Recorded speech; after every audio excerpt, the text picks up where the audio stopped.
नमस्कार दोस्तों, मैं हूं संध्या। महिला महाविद्यालय सेवांची गेट जोधपुर में मां शारदा सेवा संस्थान के तत्वाधान में मैं संध्या, सचिव मां शारदा सेवा संस्थान। जी हाँ, हम एक कार्यक्रम करने वाले हैं जिस कार्यक्रम का नाम है बदलते परिवेश में सामंजस्य की रूपरेखा।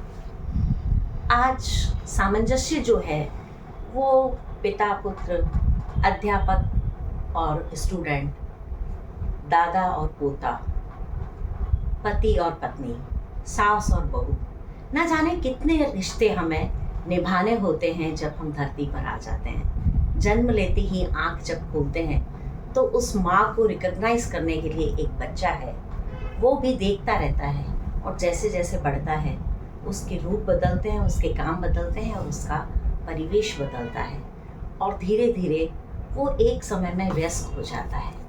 फिर उसकी अपनी कुछ प्राइवेसी होती है, उसके कुछ अपने सपने होते हैं, उसकी अपनी कोई बात होती है। इन सब बातों को करते करते हम कब इस चीज़ को भूल जाते हैं कि हमें ये काम कैसे करना है। तो इसके अंदर में हम इस कार्यक्रम को 9 नवंबर 2025 इसी महीने में करने वाले हैं और उस दिन संडे है, तो आप लोग सब आराम से आ सकते हैं और बहुत अच्छे से खुली चर्चा हम लोग कर सकते हैं। इसमें कुछ डिग्निटी की बात नहीं है, ये हमारी अपनी परेशानियां हैं जो हर समाज में होती है, हर जगह होती है, हर ऑफिस में होती है, हर कार्यालय में होती है और हर जहाँ बैठते हैं वहाँ ये चीज़ें सामने आती हैं। तो इसमें मेरे मन में जो सवाल उठे तो मेरी जो टीम है, हम सब टीम ने मिलकर कुछ सवाल रेज किए और उस सवाल का, हाँ पहले ये बता दूँ कि रविवार है, आप सुबह का टाइम स्पेंड कीजिए अपने परिवार के साथ, शाम का टाइम भी स्पेंड कीजिए। मुझे 12 से 4 आपकी आवश्यकता है जहां हम खुले रूप से बात कर सकते हैं। तो इसमें जो विचार हमारे बीच में है, इस सेमिनार में जो करने जा रहे हैं हम, इसमें पहला क्वेश्चन हम देते हैं, अत्यधिक कठिन पढ़ाई के तहत अहम का पैदा होना। आप भी जानते हैं कि फिर वो ये समझने लगते हैं कि जो कुछ हूँ वो मैं हूँ, बाकी लोग तो समझते ही क्या है। तो ये जो मैं पैदा हो जाता है, ये जो अहम पैदा हो जाता है, इसके कारण से जो चीज़ें जाती हैं वो कैसे, इसके नेगेटिव, पॉजिटिव और फिर उसका कंक्लूज़न, ये हम करेंगे इन सभी सवालों के साथ। परिवार के दूरी के कारण अलगाव सा होना, हम बच्चों को बाहर हॉस्टल पढ़ने भेज देते हैं, कहीं और भेज देते हैं, कोई ननियाल में जाके पढ़ता है, तो वो जो पेरेंट्स के प्रति उनका जो लगाव होता है वो लगाव, परिवार के प्रति जो उसका लगाव होता है वो लगाव, एक रिश्तेदारों के साथ उसका जो अलगाव हो जाता है वो अलगाव, बहुत सारी चीज़ें आएगी। मेरे मन में ये है, आपके मन में और भी बहुत सारे प्रश्न उठेंगे और भी बहुत सारे सेमिनार का न्योता आपको और मेरे को मिलेगा, तो इसमें हम बात करेंगे। वैचारिक मतभेद के तहत पुरानी पीढ़ी को ना समझना, ये तो हम जानते ही हैं। क्या मम्मी, अब ये चीज़ें नहीं होती है ऐसे, अब आप नहीं समझोगे, ये मेरी बात है, ऐसे सवाल भी उठते हैं और ये चीज़ें हमेशा होती ही रहती है। फिर मनभेद और मतभेद का सामंजस्य कैसे मनभेद और मतभेद ये कभी नहीं होना चाहिए, ये आप भी जानते हैं, मैं भी जानती हूँ, लेकिन इसके बीच में सामंजस्य किस तरीके से स्थापित किया जाए, ये भी एक बात उठती है हमारे जहन में। संयुक्त परिवार से एकल परिवार तक जाने के कारण क्यों उन्हें इतनी प्राइवेसी चाहिए कि अपने दादा पापा मम्मी की गाइडेंस की आवश्यकता ही नहीं पड़ती, किस तरफ वो चले जाते हैं और उसके बाद उन्हें क्या क्या सफ़र करना पड़ता है। और जो आदमी पर्टिकुलर कुछ रेशियो में अपने परिवार को नहीं चला पाता, तो फिर क्या आता है, जी हाँ, फिर वो घूसखोरी सीख जाता है, आम चीज़ को नहीं बदल पाता है।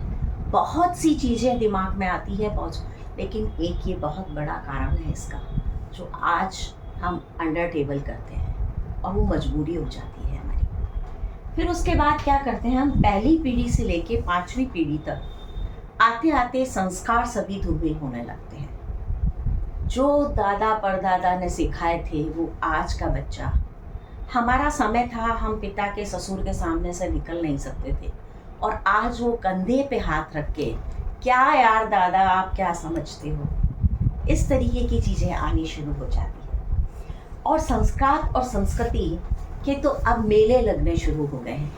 अब लोग किटीज़ में, क्लबों में ये सारे फेस्टिवल मनाते हैं। क्यों? क्योंकि एकल परिवार हो गया है, तो हमें कम से कम कोई भी त्यौहार मनाने के लिए कुछ गैदरिंग चाहिए होती है। तो ये गैदरिंग उस तरीके में बदल गई। मैं नहीं कहती कि हम ये गलत है या सही है। देखिए कि नौकरी जहाँ लगेगी उसे जाना ही पड़ेगा, छुट्टी नहीं मिलेगी तो करना ही पड़ेगा, लेकिन इसमें हम जो पेरेंट्स हैं हम उनका साथ दे दें, हम उस फेस्टिवल मनाने उनके साथ चले जाएं, तो कितना अच्छा लगेगा। आपका रेस्पेक्ट भी हो गया, उनका रेस्पेक्ट भी हो गया, उनकी बात भी रह गई, हमारी बात भी रह गई। बच्चों को माँ बाप के प्रति जवाबदेही, ये कानून की बात है। जो माँ बाप की सेवा नहीं करते हैं तो कानूनी रूप से उन्हें कुछ ऑर्डर मिलते हैं इस तरह की। हमारे जो वहाँ बैठे दीर्घा में, हमारी टीम में जो वकील होंगे वो आपको समझाएंगे कि आप क्या कर सकते हैं। वो मैं टॉपिक छोड़ती हूँ कि ये वकीलों का काम है, वकील नहीं हूँ, एक बहुत छोटी सी सेवा करता हूँ और सेवा करना मुझे अच्छा लगता है। परिवार और समाज के बीच बढ़ती सामाजिक दूरियां, ये तो आप हम भी जानते हैं कि समाज हमारा छोटा होके रह गया है। पहले ऐसा होता था कि दादा के ननियाल गए हैं, आज बच्चे को पूछ लीजिए दादा के ननियाल कभी गया है, और हम बड़े खुशी से जाते थे, दादा के ननियाल जा रहे हैं, दादा के ननियाल जा रहे हैं, बड़ा अच्छा लगता था। अब देखें वो क्यों नहीं जा पाते, उसकी क्या मजबूरी है, और महंगाई इतनी बढ़ गई है आगे वाले बुला भी नहीं पाते, ये बात भी अपने आप में सच है।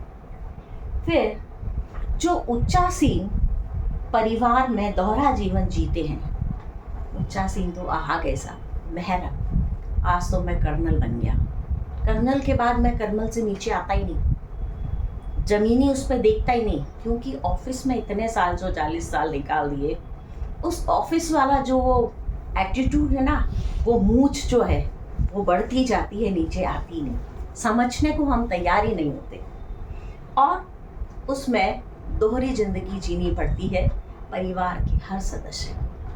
इसके बारे में भी हम बहुत सारी चीज़ें और प्रश्न निकल कर आएंगे, लेकिन मैं अभी जो मैंने अपने मन से कुछ क्वेश्चन बनाए हैं उसकी बात मैं आपसे करती हूँ।